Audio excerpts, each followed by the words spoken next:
Welcome back to Product Critique. Today we're talking about what I consider the best nail shield on the market, the modelones Gel Polish Liquid Latex for Nails. This is a 15 ml bottle of peel-off liquid latex that works as a barrier around your nails. You brush it onto the skin surrounding your nails before painting.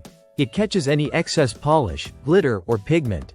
When you're done, you peel it off and your cuticles stay clean with sharp edges and no extra cleanup. Application is simple. Use the included applicator stick and brush a thin layer around your nail area. It dries in about 30 seconds, so it doesn't interrupt your routine.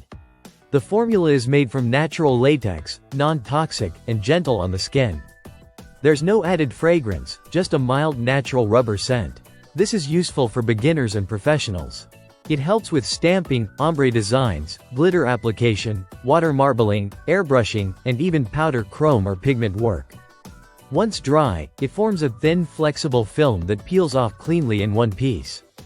This reduces mess, reduces acetone use, and helps protect cuticles from harsh products. Keep the cap tightly closed so it doesn't dry out. If exposed to very cold temperatures, it may thicken, but it returns to normal at room temperature. It works with gel polish, regular polish, base coats, top coats, and dip powders. The 15 ml bottle lasts a long time because each use needs only a small amount. It's compact, easy to store, and the applicator gives good control. To sum up, the modelones liquid latex is efficient, affordable, beginner-friendly, and professional-grade. If you want a clean, fast, and skin-safe way to upgrade your nail routine, this is a great choice. Thanks for watching Product Critique. Like, comment, and subscribe for more honest product insights.